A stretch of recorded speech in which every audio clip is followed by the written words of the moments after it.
امریکی نائب صدر کے متنازع بیان اور بھارت کی جانب سے حملے کی اطلاعات کے دوران army chief general Asim Munir کی زیر صدارت خصوصی کور کمانڈر کانفرنس سے اہم اور بڑا دو ٹوک پیغام سامنے آ گیا ہے۔ بھارت نے جنگ مسلط کی تو فیصلہ کن جواب کے لیے تیار رہے، جنگ کی کسی بھی کوشش کا بھرپور جواب دیا جائے گا، پاکستانی عوام کی امنگوں کا ہر قیمت پر احترام کیا جائے گا۔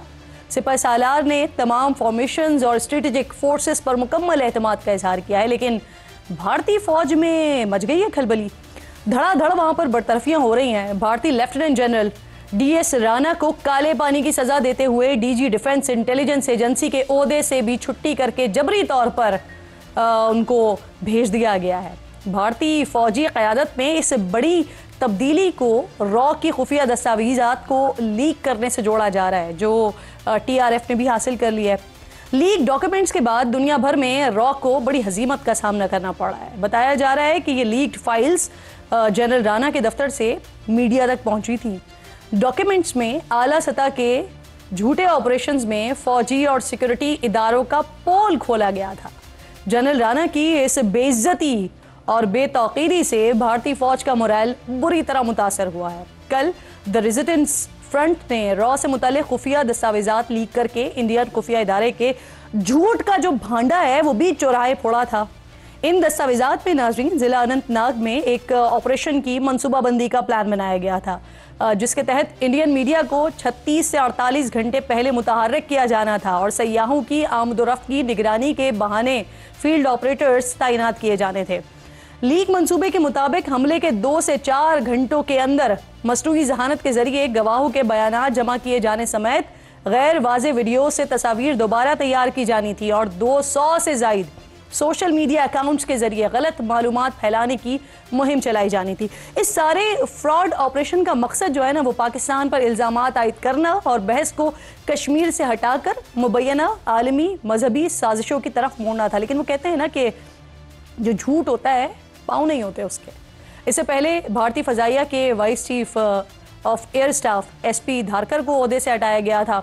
ایئر مارشل منگل کی رات مقبوضہ کشمیر میں رافیل طیاروں کی جارحانہ پروازوں کے نگران تھے، لیکن پاک فضائیہ کی جانب سے رافیل طیاروں کو فوری اور مؤثر انداز میں روکے جانے کے بعد ایئر مارشل ایس پی دھارکر کی پیشہ ورانہ صلاحیتوں پر سوال اٹھائے جا رہے تھے۔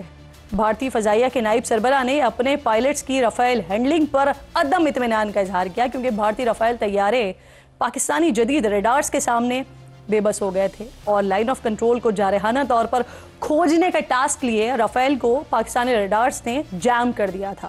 نائب ایئر سربراہ کی تبدیلی یہ بہت بڑی بوکھلاہٹ کا واضح ثبوت ہے۔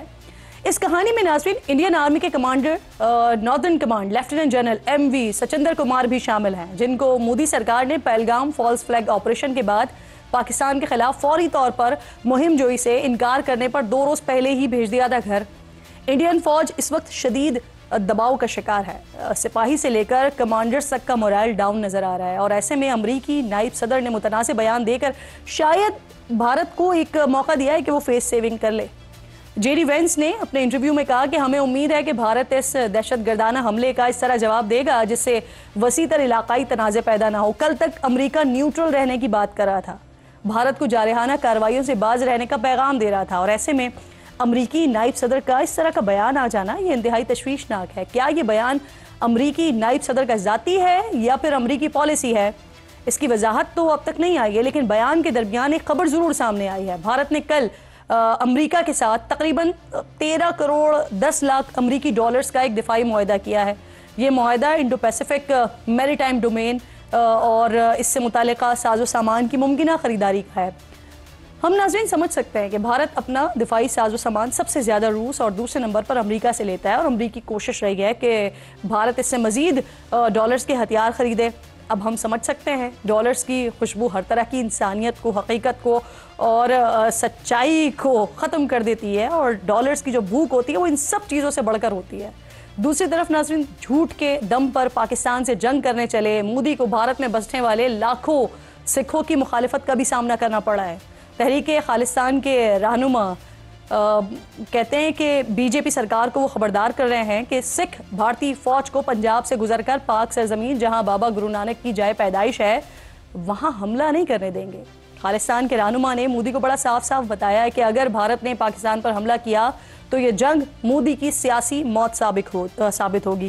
بنگلہ دیش کے چیف ایڈوائزر محمد یونس، ان کے قریبی ساتھی اور سابق فوجی officer retired major general ALM Fazal الرحمان نے بھارت کے عزائم کے خلاف کھل کر آواز بلند کرتے ہوئے کہا ہے کہ بھارت نے کوئی بھی مس ایڈونچر کیا تو پھر بنگلہ دیش بھی خاموش نہیں رہے گا۔ انہوں نے بھارت کو بڑا واضح طور پر پیغام دیا ہے کہ اگر بھارت پاکستان پر حملہ آور ہوتا ہے تو ان کی شمال مشرقی ریاستوں پر قبضہ کر لینا چاہیے۔ اس کے علاوہ مودی حکومت نے سرحد کے دونوں پار شہریوں کے اپنے اپنے گھروں کے جانے کے راستے میں رکاوٹیں ڈالی ہیں۔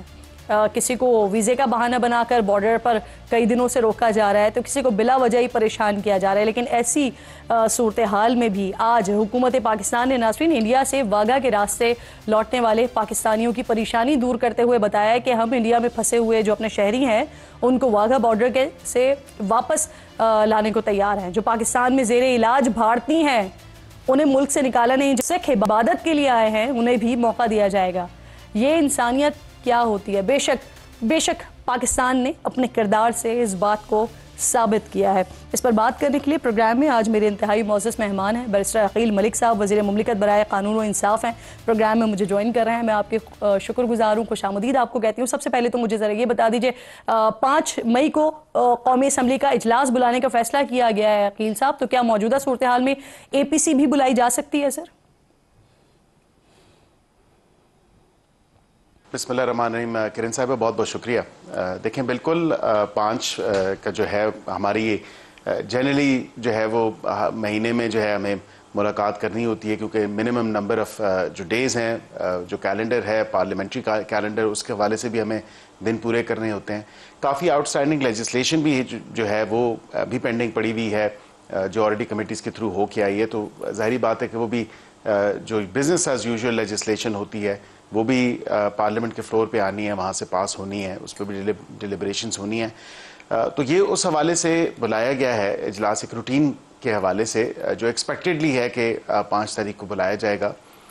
فی الوقت تو کوئی مصدقہ اطلاعات اس طرح میرے پاس نہیں ہے، لیکن ایکسپیکٹڈلی 5 تاریخ کا ہے۔ دوسرا جو آپ نے APC کی بات کی تو میں اس کو خارج از امکان نہیں کہوں گا، اور اس کی وجہ یہ ہے کہ یہ ایک ایسا مسئلہ ہے نیشنل سیکیورٹی کا جس پہ تمام سیاسی جماعتیں متفق ہیں اور متحد ہیں۔